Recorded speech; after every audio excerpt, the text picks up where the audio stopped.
sensasi seksual. Nah, selain daripada ini, itu akan dilakukan oleh PCLMS. Nah, ketika ada jenis sinyal ini, maka reseptor tubuh yang ada di kulit itu kemudian akan membawa sinyal. Nah, jadi dia itu akan membawa sinyal-sinyal mana cursor ini? Sinyal-sinyal ini ke dia akan membawa sinyal-sinyal ini untuk menyilang di komisura anterior dan lateral. Nah, siapa yang membawa sinyal-sinyal ini? Yaitu serabut-serabut anterolateral. Jadi, ya, singkatnya, jenis sinyal ini akan dibawa ke komisura anterior dan lateral untuk disilangkan. Yang membawa jenis sinyal ini adalah serabut-serabut anterolateral. Nah, kemudian serabut-serabut yang tadi yang membawa ini, dia itu akan naik ke otak. Lewat mana dia naik ke otak? Dia itu lewat jalur traktus spinothalamikus anterior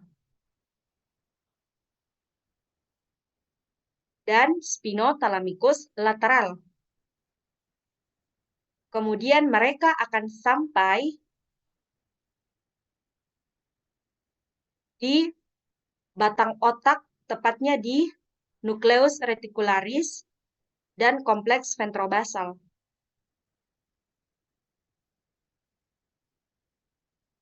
Jadi dia akan pertama kan, nah singkatnya, paling singkatnya ini.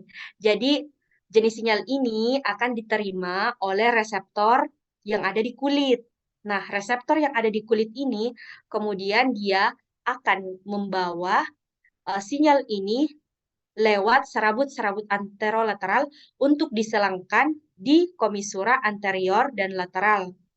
Nah, kemudian serabut-serabut anterior ini dia itu akan naik ke otak lewat traktus spinothalamikus anterior dan spinothalamikus lateral. Kemudian mereka akan sampai di nukleus reticularis batang otak dan kompleks ventrobasal seperti itu. Singkatnya seperti itu.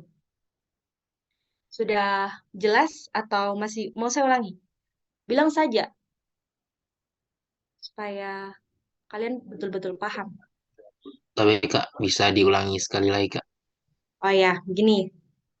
Oke, dengar baik-baik. Jadi kan ALS ini jenis sinyalnya ini ya. Pokoknya perhatikan baik-baik. Ini sinyalnya dia. Nah, tadi kan saya sudah jelaskan tadi sebelumnya ada korpus-korpus yang peka terhadap nyeri, kemudian suhu dan dingin, kemudian raba kasar. Nah, reseptor-reseptor yang ada di kulit ini akan membawa sinyal ini atau menerima sinyal ini untuk eh, kan dia membawa sinyal-sinyal ini itu melalui serabut-serabut anterolateral.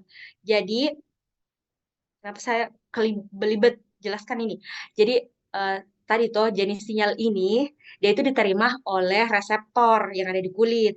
Kemudian dia akan dibawa melalui serabut-serabut anterolateral. Tulis, jadi dia dibawa oleh serabut anterolateral. Nah, kemudian mereka akan menyilang tepat di komisura anterior dan lateral. Dia menyilang di komisura anterior dan lateral. Setelah mereka menyilang, mereka akan naik ke otak. Nah, mereka akan naik ke otak lewat traktus spinothalamikus anterior, lewat traktus spinothalamikus anterior dan spinothalamikus lateral. Jadi kalau sebelumnya dia menyilang di komisura anterior dan lateral, dia ini naik ke otak melalui traktus spinothalamikus anterior dan spinothalamikus lateral. Nah, kemudian setelah itu mereka akan sampai di nukleus reticularis batang otak. sampai di nukleus, retikularis, batang otak, dan kompleks ventrobasal.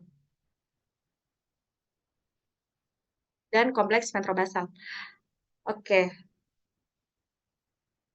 sudah sudah paham? Sebenarnya ini lebih ke anatomi sih. Oke, Kak, sudah, Kak. Oh ya, oke, kita lanjut dulu nah. Supaya nggak terlalu malam juga. Kalau nggak mengerti langsung resen saja. Karena no inhal inhal lagi guys.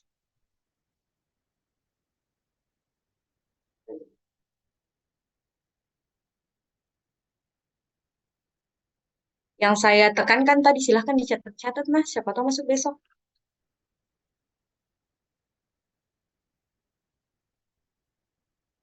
Aduh.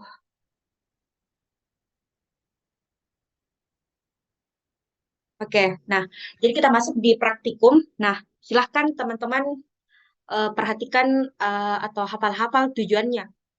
Karena pasti kalau pretest itu selalu tujuan. Ada tujuan, kemudian silakan juga hafal alat dan bahan, karena di responsi pintu itu juga akan ditanya ini.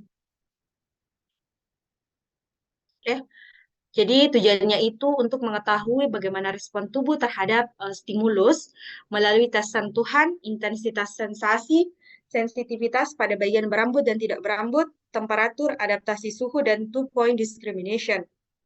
Nah, ada berapa ini? Ada 1, 2, 3, 4, 5, 6. Nah, kalau misalnya besok jaga-jaga, kalau ditanya ada berapa percobaan, ada ini ya, silakan dilihat lagi ada berapa percobaan, saya juga lupa. Sesuaikan saja dengan yang ada di buku praktikum.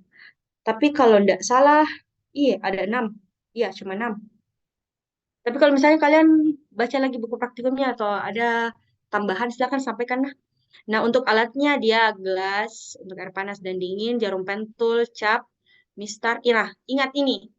Cap untuk pemetaan area kulit 12 kali 12 dan 10 kali 10. Ingat, nah. Siapa tahu ditanya berapa luas untuk pemetaan area kulit. Nah, ini silakan ingat-ingat. Kemudian bahannya itu kapas, air panas, dan air dingin. Nah, pertama tes sentuhan.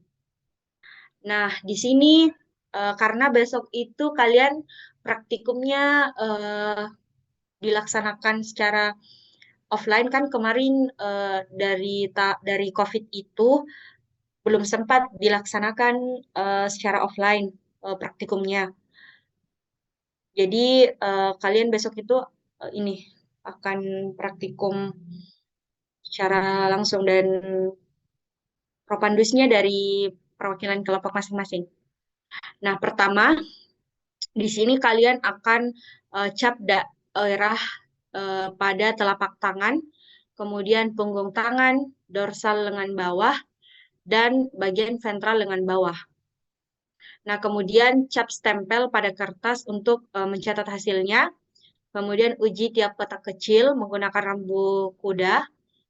Kemudian gunakan tekanan yang cukup sampai bulu bulu ijuk-nya itu membengkok. Kemudian catat semua area yang merasakan sensasi sentuhan. Jadi ini lebih ke prosedurnya besok.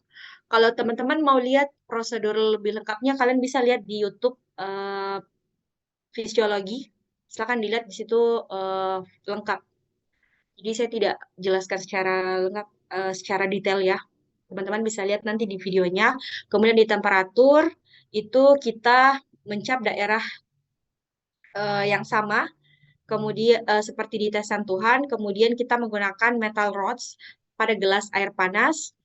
Nah, kemudian kita akan menguji tiap kotak kecil dengan metal rods, kemudian mengulangi praktikum ini dengan memakai metal rods yang dicelupkan ke dalam air dingin, tetapi sebelumnya dikeringkan terlebih dahulu.